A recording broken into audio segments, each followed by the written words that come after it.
இது தாவீதின் சங்கீதம். கர்த்தாவே, யார் உம்முடைய கூடாரத்தில் தங்குவான்? யார் உம்முடைய பரிசுத்த பர்வதத்தில் வாசம் பண்ணுவான்?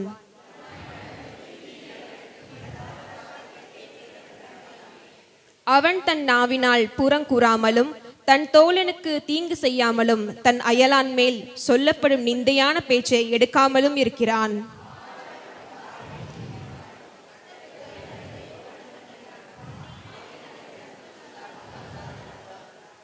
தன் பணத்தை வட்டிக்கு கொடாமலும் குற்றம் இல்லாதவனுக்கு விரோதமாய் பரிதானம் வாங்காமலும் இருக்கிறான். இப்படி செய்கிறவன் என்றென்றைக்கும் அசைக்கப்படுவதில்லை. என் நெஞ்சமே, நீ கர்த்தரை நோக்கி, தேவரீர் என் ஆண்டவராய் இருக்கிறீர். என் செல்வம் உமக்கு வேண்டியதாயிராமல்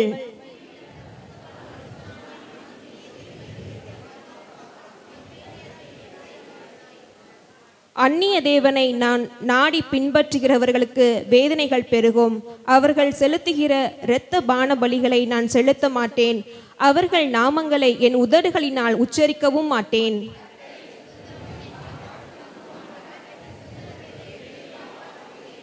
நேர்த்தியான இடங்களில் எனக்கு பங்கு கிடைத்தது. ஆம், சிறப்பான சுதந்திரம் எனக்கு உண்டு.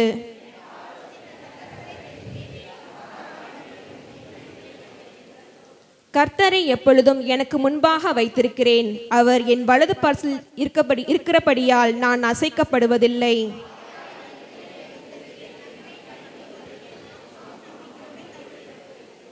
என் ஆத்துமாவை பாதாளத்தில் விடீர், உம்முடைய பரிசுத்தவானை அழிவை காண ஒட்டீர். அனைவரும் சேர்ந்து வாசிப்போம்.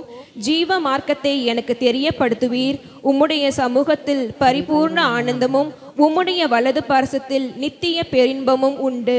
ஆமென்.